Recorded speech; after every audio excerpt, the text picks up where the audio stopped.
Hello friends, कैसे हैं आप लोग? सब ठीक है? चलो, तो लास्ट लेक्चर में हम लोगों ने बोर्स मॉडल शुरू किया था उससे पहले, और लास्ट लेक्चर में हम लोगों ने फार्मूला निकालना शुरू कर दिया था, जिसमें से एक फार्मूला हम लोगों ने ड्राइव किया था किसका? रेडियस निकालने का nth बोर ऑर्बिट के लिए। ठीक है, तो क्या आया था फार्मूला? R बराबर 0.529 into n square by Z angstrom.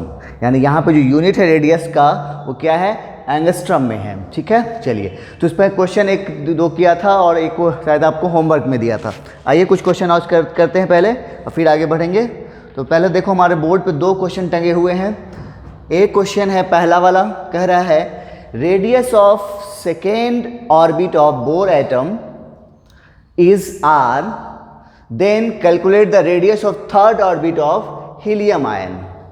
तो कैसे बनाओगे? पहला कंडीशन में है रेडियस ऑफ सेकेंड ऑर्बिट, यानी हम बात करें इसका यहाँ पर सॉल्यूशन की, तो बोर एटम का जो है ऑर्बिट कौन है? सेकेंड है, उसका रेडियस क्या है? R है। तो बोर एटम किसको कहते हैं? बताए थे लास्ट क्लास में।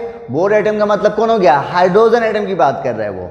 यानी यहाँ पे एक तरफ है हाइड्रोजन एटम और इसके बारे में क्या क्या दिया गया है? तो इसमें आपको रेडियस दे दिया है R, और ये जो R आया है तब आया है किसका? जब ऑर्बिट की संख्या कितनी ली गई है? सेकेंड ली गई है।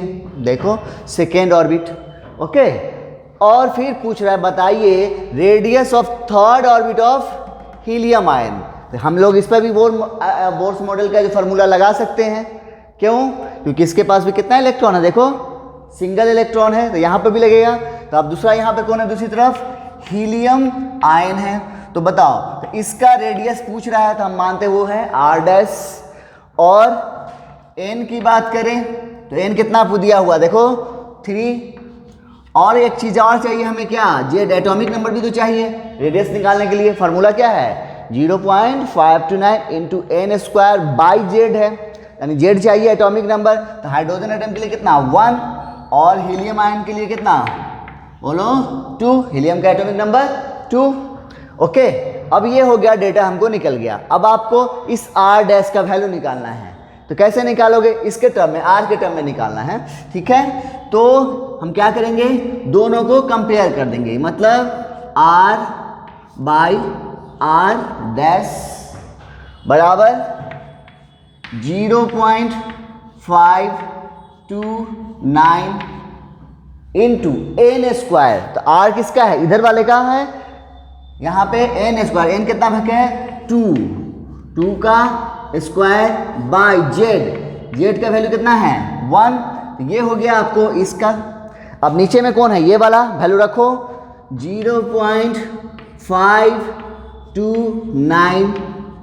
कहीं कहीं पे इसको 0.29 को 3 ले लेता है, तो घबराने की बात नहीं है। ठीक है, इनटू एन, एन कितना? देखो 3 का स्क्वायर बाय जेड, जेड कितना है? 2। हो गया। अब कुछ कटेगा? हाँ कटेगा, देखो ये हो गया कट।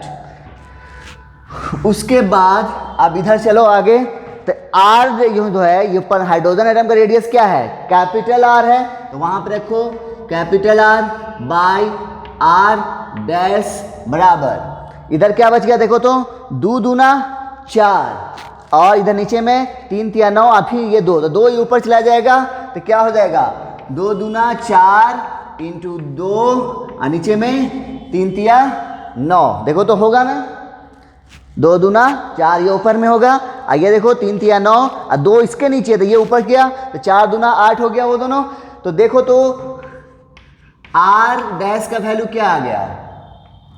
9R by 8। ये हो गया आपका आंसर। ठीक है, चलो जल्दी से नोट कर लो, फिर नेक्स्ट क्वेश्चन देखते हैं।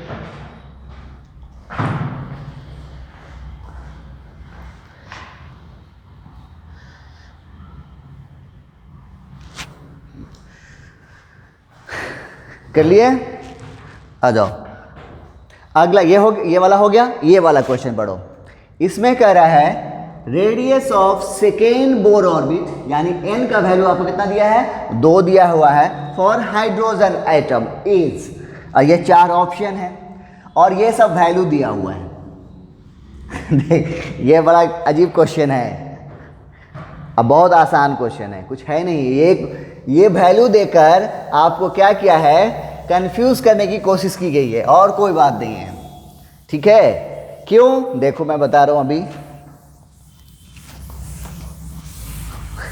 जब हम लोग रेडियस का फॉर्मूला निकाल रहे थे बोर एटम के लिए, तो याद है कुछ? R बराबर 0.529 into n square by Z angstrom. ये फार्मूला जब आया था तो इतना वैल्यू के लिए हम लोग वहाँ पर कुछ आया था, और उसके बाद सबका वैल्यू रखे थे, तब ये वैल्यू आया था। कुछ याद आ रहा है? वही काम ये क्या किया है, यहाँ पर वो सब वैल्यू को रख दिया है। तो ये सब वैल्यू रखने के बाद ही तो वो फार्मूला आया है। ये देखकर आपको क्या किया गया, कंफ्यूज किया गया है कि वो लगता है कुछ और है यहाँ पे, बट ऐसा कुछ है नहीं। यही सब हम जब रखे थे तब ना हमको ये फार्मूला आया था, ये वैल्यू आया था।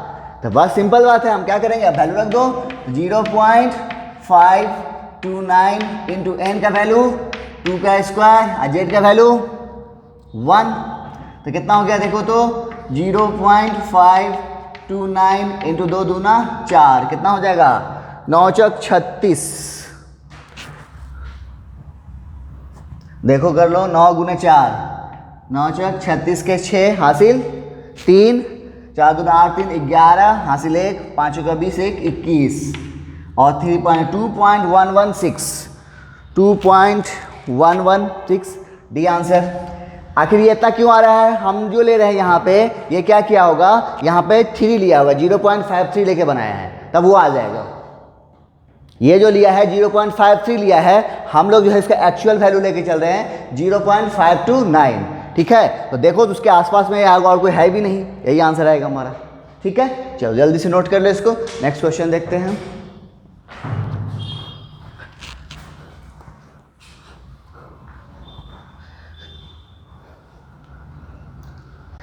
ओके, चलो अगला क्वेश्चन हमारा कह रहा है calculate the distance between third and fourth orbit of helium ion. यानी आपको हीलियम, एक ही आइटम है यहाँ पे, वो है हीलियम, और उसका आपको डिस्टेंस पूछा गया किसके बीच में, थर्ड और फोर्थ के बीच की दूरी आपको पूछ रहा है। तो कैसे करोगे? तो हम लोग जानते हैं क्या होगा, देखो कैसे बनाओगे इसको। ये हो गया फर्स्ट सेल, ये हो गया सेकेंड सेल, और ये हो गया थर्ड सेल, यही है। ठीक है, तो ये हो गया R3, ये हो गया R2, ये हो गया R1, है ना। आपको पूछा क्या गया है, इन दोनों के बीच की दूरी पूछा गया है। तो कैसे निकालोगे, देखो तो समझ में आ गया होगा। ये निकाल ले, ये निकाल ले, दोनों को डिफरेंस कर दे, निकल नहीं जाएगा। मतलब R3 बराबर 0.529 into n square by Z, यही फार्मूला है हमारे पास। तो क्या हो जाएगा 0.529, यहाँ पर R3 निकाले तो एन की जगह क्या लोगे, 3 लोगे, 3 का स्क्वायर बाई जेड। जेड क्या होगा, हीलियम है, कितना 2, तो ये कितना आ गया 0.529 इंटू 3 3 9 बाई 2 एंगस्ट्रॉम। ये हो गया आपको R3, यानी ये दूरी हमें मालूम हो गई, हमें निकालना है ये दूरी। अब ये निकल जाए तो R2 कितना हो जाएगा 0.529 इंटू एन का वैल्यू यहाँ पे 2 का स्क्वायर बाई 2, तो कितना हो गया देखो तो 0.529 इंटू 2 दूना 4 अब बाई 2 एंगस्ट्रॉम। ठीक है, तो ये तो निकल गया, ये दूरी भी निकल गई और ये दूरी भी निकल गया। तो ये दूरी निकल लेंगे ना, इतना में से इतना को घटा देंगे, तो क्या हो जाएगा R3 माइनस R2, मतलब distance between second and third orbit. बताओ क्या हो जाएगा, वैल्यू रख दो, कहाँ, यहाँ है R3 का है 0.529 इंटू 9/2 माइनस 0.529 इंटू 2 दूना 4/2। और डिफरेंस करो तो देखो तो क्या निकल रहा है बाहर, 0.529/2 कॉमन ले ले बाहर, अंदर में क्या बच गया 9 और इधर बच गया 4, तो कितना हो गया 0.529 इंटू 9 में से 4 गया 5 और नीचे में 2 होगा। और यही सॉल्व करोगे, यूनिट क्या होगा इसका यहाँ पे एंगस्ट्रॉम, सॉल्व करोगे जो वैल्यू आएगा वो आपका आंसर हो जाएगा। ठीक है, कर लोगे? चलो जल्दी से नोट कर लो, अगला क्वेश्चन देखते हैं।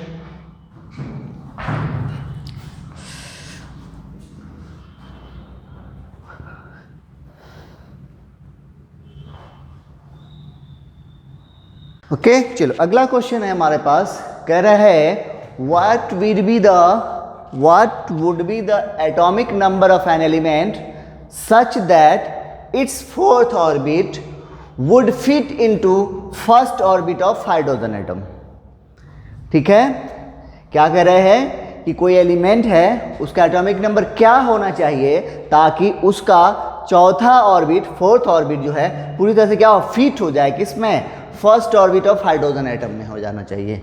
ठीक है, मेरे को लगता है कि ये क्वेश्चन मैं आपके लिए छोड़ देता हूं एज ए होमवर्क। चलो ये हो गया आपका होमवर्क, जल्दी से नोट कर लो इसको, फिर मैं और क्वेश्चन करते हैं, ये होमवर्क के लिए छोड़ दे रहे हैं।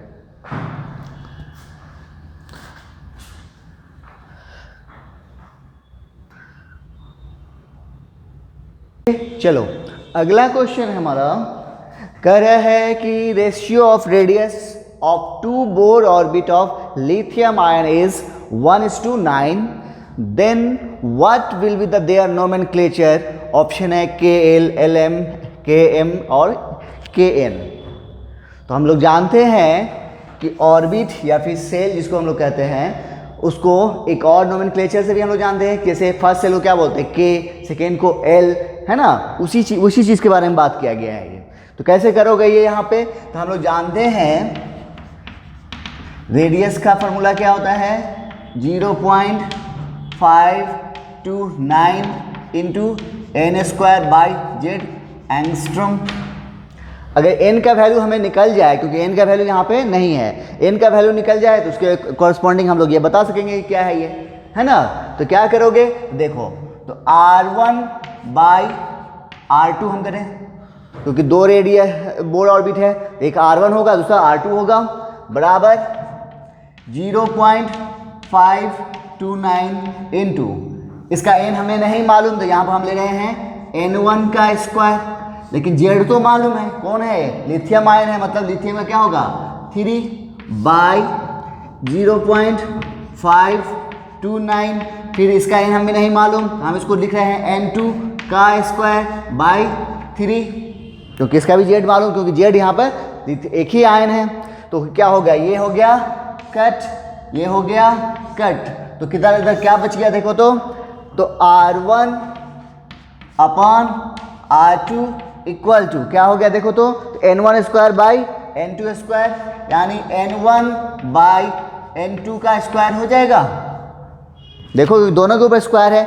अब ये वैल्यू देखो क्वेश्चन में दिया हुआ है, क्या है 1:9 दिया हुआ है, 1:9 बराबर क्या है n1/n2 का स्क्वायर, या n1/n2 बराबर क्या हो जाएगा, अब ये स्क्वायर को इधर ले जाओ तो क्या होगा, रूट आ जाएगा 1/9, मतलब कितना हो गया 1:3।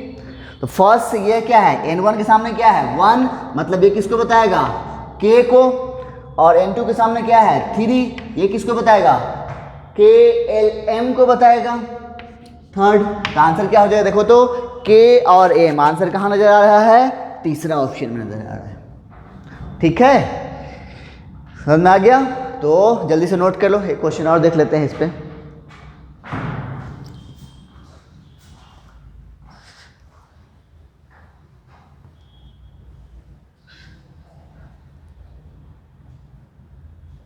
ओके चलो अगला क्वेश्चन हमारा कह रहा है कि calculate the radius ratio of second excited state of hydrogen and first excited state of lithium ion. इसका आपको रेशियो पूछा गया है, तो कैसे बनाएंगे? एक्साइटेड स्टेट के बारे में हम लास्ट क्लास में बताए थे। तो पहले हम यहाँ पर दो है, एक हाइड्रोजन है और दूसरा लिथियम आयन। चलो हाइड्रोजन की बात करते हैं। हाइड्रोजन के लिए हमको रेडियस रेशियो चाहिए, तो रेडियस रेशियो का फॉर्मूला क्या है? 0.529 into n square by Z, यानी हमें एन का वैल्यू चाहिए और जेड का वैल्यू चाहिए। तो हाइड्रोजन के लिए बात करें अगर पहले हम, तो एन का वैल्यू कितना है? देखो second excited state, second excited state का मतलब एक्साइटेड स्टेट का nth एक्साइटेड स्टेट बराबर क्या होता था? n+1। तो जितना एक्साइटेड स्टेट बोलेगा वहां पे एक क्या करोगे? एक जोड़ दोगे, वो n का वैल्यू बताएगा। मतलब सेकेंड एक्साइटेड स्टेट का मतलब n का वैल्यू कितना हो गया? 3। 2n+1 बराबर कितना हो जाएगा? 2+1 बराबर 3। ओके अच्छा, और क्या चाहिए रेडियस के लिए? जेड। जेड का वैल्यू हाइड्रोजन के लिए कितना? 1 हो गया। दूसरा कौन है यहाँ पे? Lithium ion. चलो इसका बात करें, एन का वैल्यू बोलो, ये कहां पे है? फर्स्ट एक्साइटेड स्टेट में है। कहां पे है? फर्स्ट एक्साइटेड स्टेट, मतलब n+1। n की जगह पे क्या रखोगे? 1+1 कितना हो गया? 2। यहां पर n का वैल्यू हो गया 2, z का वैल्यू 3। लिथियम के लिए कितना होता है? 3। बस हो गया, सब निकल गया। फार्मूला लगा दो, रेशियो निकालना है ना। Radius of hydrogen by radius of lithium ion क्या होगा? 0.529 इंटू एन स्क्वायर। एन का वैल्यू देखो कितना है? 3 का स्क्वायर बाई जेड, जेड का वैल्यू 1। नीचे में आओ, उधर देखो 0.529 इंटू एन का वैल्यू 2 का स्क्वायर बाई जेड 3। देखो तो कट गया कुछ, ये हो गया कट। इधर क्या आ गया? ऊपर में है 3 गुने 3, ये फिर 3 ऊपर जाएगा, तो 3 गुने 3 गुने 3 कितना हो गया? 27। और नीचे में कितना हो गया? 4। यही हो गया आपका आंसर। यही रेशियो पूछ रहा था ना, ये आंसर हो गया। ठीक है चलिए, तो रेडियस का क्वेश्चन कुछ इसी टाइप के क्वेश्चन सब आते हैं, और क्वेश्चन की कमी नहीं है, कैसे ऐसे करके बहुत, इसलिए आपको बोलता रहता हूँ बनाने के लिए, सॉल्व करने के लिए। ठीक है, इतना क्वेश्चन बनाओगे अलग अलग तरीके से, इसी चीज़ को, यही कंसेप्ट को पूछेगा। ठीक है, तो अब बना लेना और क्वेश्चन। चलो जल्दी से उसको नोट कर लो, फिर हम लोग निकालते हैं वेलोसिटी का formula.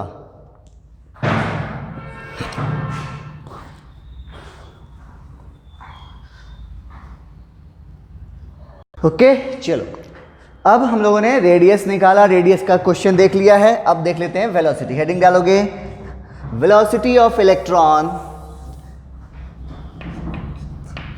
Velocity of electron in nth Bohr orbit और सेल। ओके चलो कैसे निकालेंगे? फिर वही चलेंगे पोस्टुलेट्स में। फ्रॉम बोर पोस्टुलेट्स, वहां पर 2 इक्वेशन आए थे। कौन कौन? एक था जब काउंटर बैलेंस कर रहा था किसको? इलेक्ट्रोस्टैटिक फोर्स ऑफ अट्रैक्शन में कौन? Centrifugal force. तो क्या आया था? mv² by r equal to क्या था? kZe² by r²।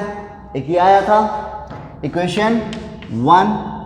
दूसरा था जब एंगुलर मोमेंटम क्वांटाइजेशन हुआ था, तो क्या हुआ था? mvr equal to nh by 2π।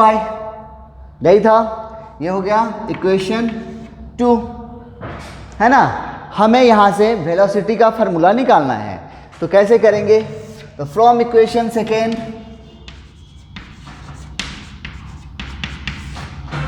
इससे क्या हो जाएगा? r बराबर देखो तो क्या हो जाएगा? nh बाई 2π होगा, और आर यहाँ पर रह गया, बच कौन गया, एम बी, एम बी को उधर ले जाओ, यहाँ पर हो गया एम इंटू भी, ये हो गया। अब इस वैल्यू को इस इक्वेशन में पुट करना है, value of R put in equation 1। तो उससे पहले देखो तो कुछ कटेगा क्या, देखो तो m v square by r equal to क्या हो जाएगा, k Z e square by r square. देखो तो आर से आर कट गया, यहां तक आप लोग नोट कर लीजिए क्योंकि फिर हम मिटा देंगे।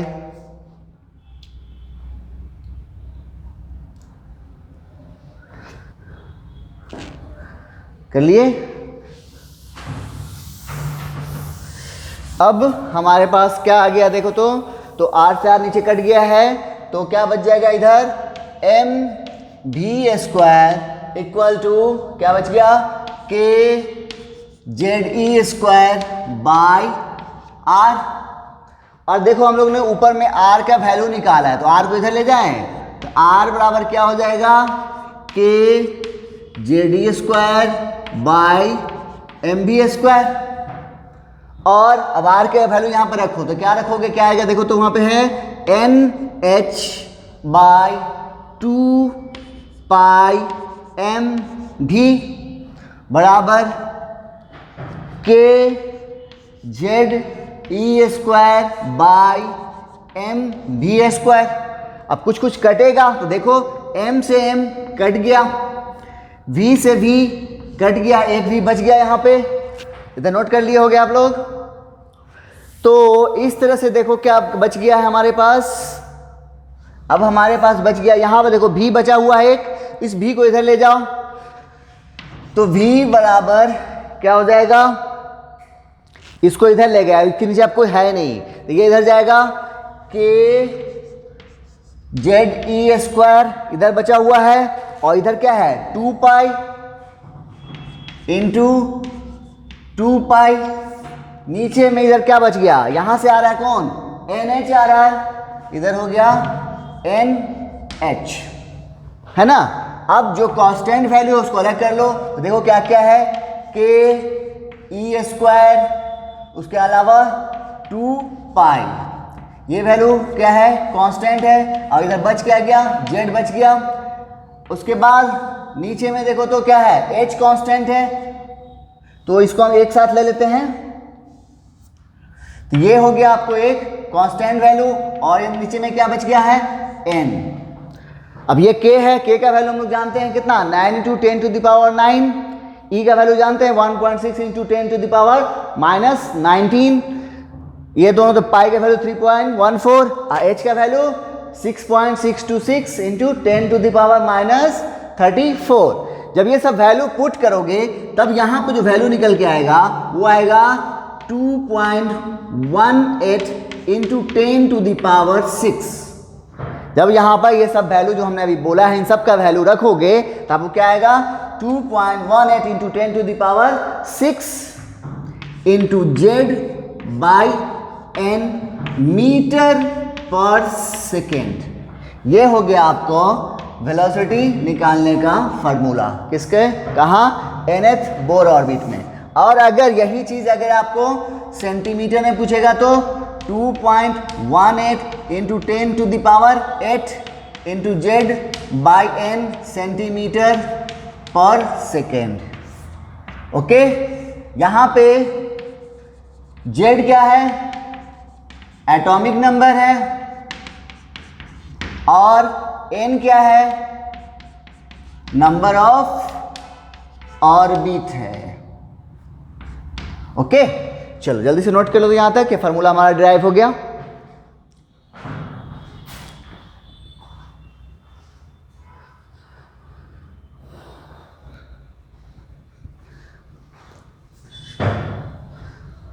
हो गया, अब आ जाओ। अब इस तरह से इसके ग्राफ की बात अगर हम करें, ग्राफ तो आप लोग अब जानते हो निकालना, है ना, कैसे करते हैं हम लोग ग्राफ निकालेंगे, बताए थे।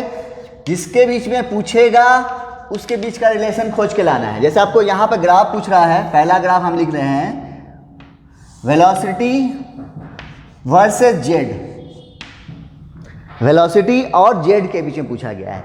तो वेलोसिटी और जेड के बीच में हमारे पास रिलेशन यही है। देखो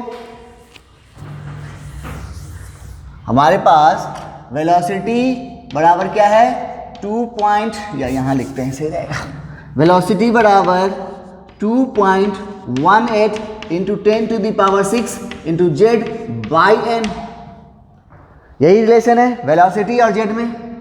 अब इसके बाद क्या करेंगे हम लोग, क्या बताए थे, जो जिस एक्सिस पे रखोगे तो v कहाँ पे है, y एक्सिस पे है, और z कहाँ पे है, x एक्सिस पे है। तो देखो तो v बराबर 2.18 into 10⁶ by n into Z कर सकते हैं। अब देखो ये हो गया y एक्सिस पे और ये हो गया x एक्सिस पे। देखो तो किसका इक्वेशन आ गया, दोनों का पावर सेम, सिंगल 1 1, इसका भी पावर 1 है और इसका भी पावर 1 है। तो इक्वेशन किसका फॉलो कर रहा है, स्ट्रेट लाइन का। y बराबर mx प्लस c का वैल्यू यहाँ पे क्या है 0 है, यानी ग्राफ कहाँ से पास करेगा, ओरिजिन से पास करेगा। और स्लोप का वैल्यू देखो तो क्या है, पॉजिटिव है, मतलब एंगल क्या होगा 90 से कम होगा। तो ग्राफ कैसा होगा, इस टाइप का ग्राफ होगा, यानी ये हो गया थीटा। तो m बराबर tan थीटा बराबर क्या हो जाएगा 2.18 इंटू 10⁶ बाई n। यहाँ से आपको एक क्वेश्चन पूछ भी सकता है, यहाँ पे एंगल दे देगा और बोलेगा कि n का वैल्यू बताइए, तो निकाल लेंगे। ठीक है, चलो पहला ग्राफ हुआ ये।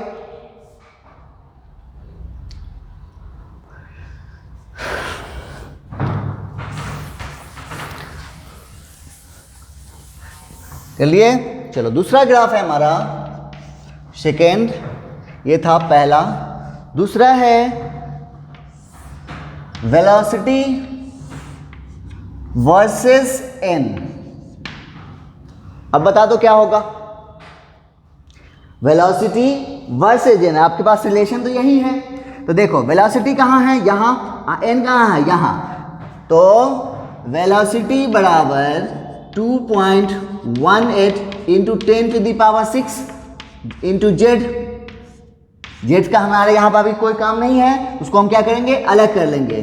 जिसका काम है बस उसको अलग रखेंगे, यही है रिलेशन। देखो तो ये कहाँ पे है, y एक्सिस पे है, और ये कहाँ है 1/x है। देखो दोनों का पावर 1 1 है, लेकिन फर्क क्या है, यहाँ पे x क्या है 1/x है। तो ये किसका एक रिलेशन आ गया, y बराबर c/x, मतलब हाइपरबोला। ग्राफ कैसा हो जाएगा, इस टाइप का हो जाएगा। ठीक है, चलो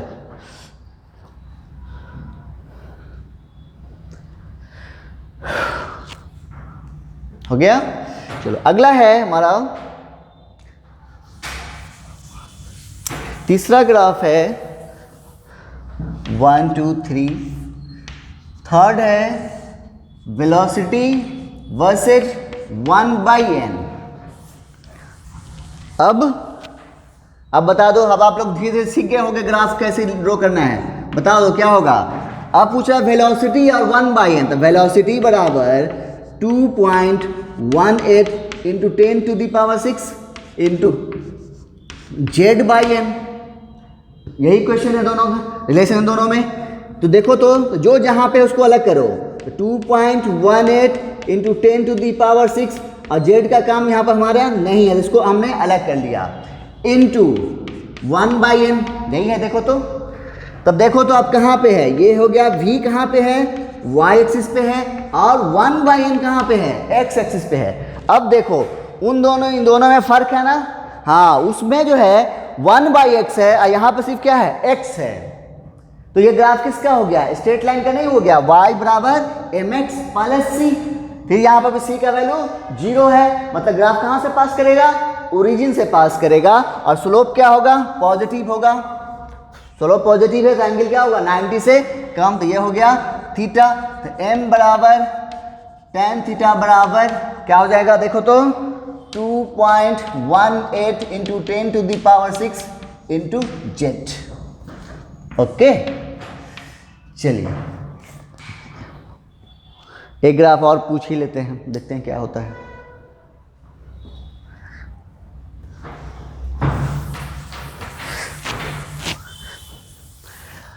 अगला ग्राफ है हमारा 4th नंबर का, वेलोसिटी वर्सेस 1/z। अब ग्राफ है आपका वेलोसिटी और 1/z के बीच में है, तो कैसे ना जानेंगे, निकालेंगे। तो वेलोसिटी और z में रिलेशन हम लोग क्या निकाल जानते हैं, 2.18 इंटू 10⁶ इंटू z/n, यही है। लेकिन हमारे पास जो रिलेशन है वो वेलोसिटी के सामने z नजर आ रहा है। अब पूछ कैसे रहा है 1/z, तो हमको क्या करना पड़ेगा, उसको ऐसा अरेंज करना पड़ेगा। कैसे अरेंज करेगा, देखो अब 2.18 इंटू 10⁶, n का काम है नहीं हमारे पास, तो n को हम क्या करेंगे, अलग कर लेंगे, इंटू z ऊपर है, हम इसको z को 1/z लिख सकते हैं ऐसे। देखो तो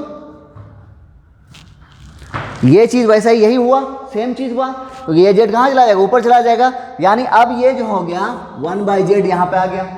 अब देखो तो कहाँ पे है, तो v कहाँ पे है, कहाँ पे है, y एक्सिस पे, और 1/z कहाँ पे है, x एक्सिस पे है।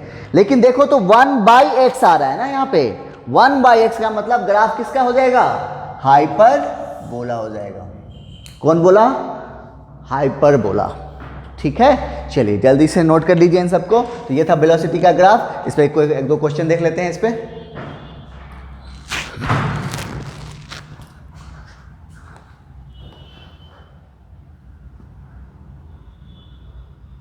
ओके, चलो अगला क्वेश्चन है हमारा वेलोसिटी पे। एक पहला कह रहा है calculate the velocity of electron in second excited rate of hydrogen atom. कैसे निकालोगे, तो वेलोसिटी निकालने का फॉर्मूला अभी हम लोग जानते हैं, क्या आया है, बोलो, 2.18 इंटू 10⁶ इंटू z/n मीटर पर सेकेंड, यही था ना। चलो बोलो, तो 2.18 into 10⁶ into z, hydrogen atom के लिए z का वैल्यू 1। अब n का वैल्यू कितना लोगे, बता दो। हाँ, कितना लेंगे, क्योंकि यहाँ पर क्या है, सेकेंड एक्साइटेड, मतलब n का वैल्यू कितना हो जाएगा, n+1 होता है ना, nth एक्साइटेड स्टेट, मतलब 2 + 1 कितना 3, यानी वो कहाँ है, थर्ड ऑर्बिट में है। तो ये वैल्यू कब क्या हो जाएगा, 2.18 इंटू 10⁶ इंटू 1/3 मीटर पर सेकेंड। अब इसको तुम सॉल्व कर लेना, गुना कर लेना। ठीक है, चलो जल्दी से नोट कर लो। देखते हैं टाइम पीरियड के बारे में।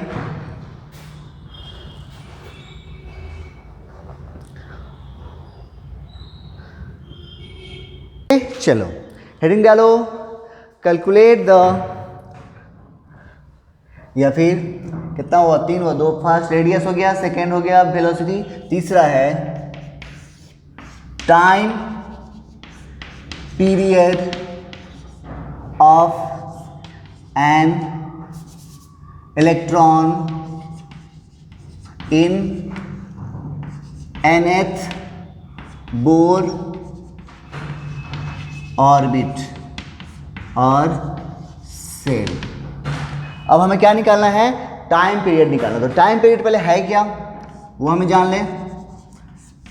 Time period, time taken by an electron to complete one revolution,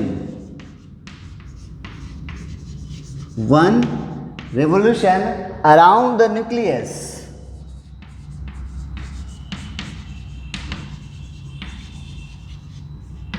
उसी को क्या कहते हैं, टाइम पीरियड कहते हैं। मतलब कैसे,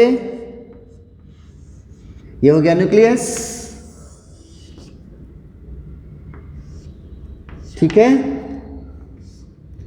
ये हो गया रेडियस, हमें नहीं मालूम कितना है, ये है इलेक्ट्रॉन। ये एक चक्कर मारने में जो टाइम लगेगा उसी को हम लोग क्या कहते हैं, टाइम पीरियड कहते हैं। ठीक है, अब इसका हमको फार्मूला निकालना है, तो कैसे निकालेंगे? तो हम लोग जानते हैं डिस्टेंस स्पीड बराबर क्या होता है? Distance covered by time taken, है ना? यहां तक नोट करो क्योंकि हम ऊपर ले चलेंगे।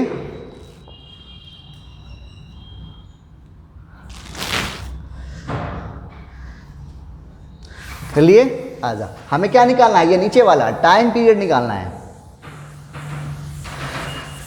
अब उसको अलग कर लेते हैं। देखो अब तो time period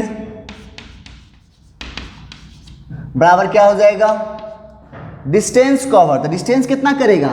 perimeter 2 pi r by speed भी।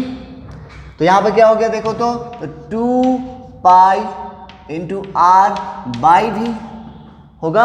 अब इन सब का वैल्यू पुट करो। 2 पाई को ऐसे ही रहने दो, आर का वैल्यू बदलो, कितना निकाल गया है? 0.529 into n square by Z, यही था। और क्या यहाँ पे यूनिट क्या था? एंगस्ट्रम। उसका वैल्यू भी पुट कर दो, तो कितना होता है? 10 टू दी पावर -10। ये हो गया रेडियस वाला। नीचे में है फिर वेलोसिटी। वेलोसिटी का फॉर्मूला बोलो, 2.18 into 10 to the power 6 into Z upon n, और मीटर पर सेकेंड। ये यूनिट क्या हो जाएगा? मीटर होगा। अब देखो तो क्या हो रहा है। तो अच्छा बताओ तो टाइम पीरियड का यूनिट क्या हो जाएगा? बोलो। देखो मीटर, अब मीटर पर सेकेंड, तो मीटर मीटर कट गया, सेकेंड ऊपर चला गया, क्या हो गया? सेकेंड हो गया। तो इस तरह से यहां पर हमारे पास क्या आ गया? टाइम पीरियड बराबर क्या होगा? 2 pi into 0.529 into 10 to the power -10, और कुछ नहीं बचा ऊपर में। नीचे में आओ, 2.18 इंटू 10 टू दी पावर 6, और बच क्या गया? देखो अब तो ऊपर में है एन स्क्वायर और नीचे में है जेड। ये है जेड इसका, ये है जेड बाई एन है, तो ये एन ऊपर जाएगा और ये जेड नीचे आएगा। तो क्या हो जाएगा? N Q by Z square. मतलब that is time period directly proportional किसके हो गया? N Q by Z square के। ये हो गया आपको टाइम पीरियड का फॉर्मूला, ठीक है। और इसको कैलकुलेट करोगे तो ये वैल्यू आएगा, कितना आएगा? 1 मिनट कैलकुलेशन करना पड़ेगा। 1.52 इंटू 10 टू द पावर -6, ये है 1.52 इंटू 10 टू द पावर -16, ठीक है, into n Q by Z square. तो ये हो गया आपको प्रोपोर्शनलिटी हम ले रहे हैं, वो तो हो गया एक इलेक्ट्रॉन का आपको टाइम पीरियड निकालने के लिए। यहाँ पे अगर हमारे दो को कंपेयर करना होगा तो हम कैसे लेंगे? तो टाइम पीरियड डायरेक्टली प्रोपोर्शनल हो गया किसके? एन क्यू के, यानी ऑर्बिट का क्यू और जेड का स्क्वायर। जल्दी से यहाँ तक नोट करो तो।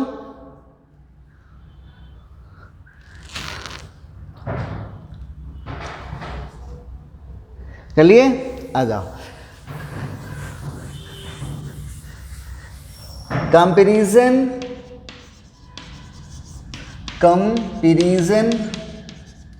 ऑफ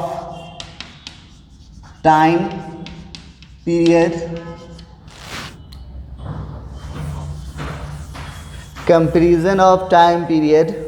अब हमें क्या करना है? कंपैरिजन करना है टाइम पीरियड का। तो कितना? 2 के बीच में होगा कंपैरिजन। तो क्या करेंगे? T1 बाई T2 क्या है? N का Q है, यहां पे क्या हो जाएगा? N1 बाई N2 का Q, और N क्यू बाई Z था, तो Z यहां पे आ जाएगा, यहां पे क्या हो जाएगा? n बाई जेड, जेड का यहाँ पर क्या हो जाएगा z1 का स्क्वायर और z2 का स्क्वायर, यानी आपका क्या हो गया t1 by t2 equal to n1 by n2 का power 3 into z2 by z1 का पावर का स्क्वायर, यानी स्क्वायर। ये हो गया आपको जब दो इलेक्ट्रॉन के टाइम पीरियड को कंपेयर करोगे तो ये फार्मूला आ जाएगा। इसको याद नहीं करना है आपको, ये फार्मूला को बनाओगे तो याद आ जाएगा। इसका सबसे अच्छा तरीका है इसको ध्यान करने का, टाइम बराबर क्या है तो स्पीड बराबर s बराबर vt, ये होता है ना। तो v बराबर क्या हो गया s बाई टी, या s बराबर s बाई v। s कैसे निकालोगे, s की जगह पे 2 पाई r और v की जगह पे वेलोसिटी तो ये रहेगा, और इन दोनों का वैल्यू यूज करके यह फार्मूला निकालोगे। ठीक है, ये सबसे अच्छा तरीका रहेगा, क्योंकि ये इसमें कंफ्यूजन होने के चांसेस रहेंगे कि क्यों इधर उधर कर दोगे, आपको उसके अकॉर्डिंगली ऑप्शन में रहेंगे। तब बेहतर ये है कि हम इसको याद ना करें, ये कैसे निकलता है वो हमें मालूम होना चाहिए। ठीक है, चलो इसको निकालने में ज़्यादा वक्त नहीं लगेगा। चलिए, तो ये था आपको टाइम पीरियड कैसे निकाला जाता है इसका किसका इलेक्ट्रॉन का nth बोर ऑर्बिट में, वो हमने देख लिया। तो नेक्स्ट लेक्चर जो हमारा होगा वो काफ़ी इंपॉर्टेंट है, उससे ज़्यादातर क्वेश्चन आते हैं, वो है एनर्जी का। ठीक है, तो पहले हम लोग थोड़ा सा इलेक्ट्रोस्टेट में पोटेंशियल एनर्जी निकालना सीखेंगे, एंड देन फिर हम लोग अपने केमिस्ट्री में आएंगे। ठीक है, तो मिलते हैं नेक्स्ट लेक्चर में। Okay, thank you.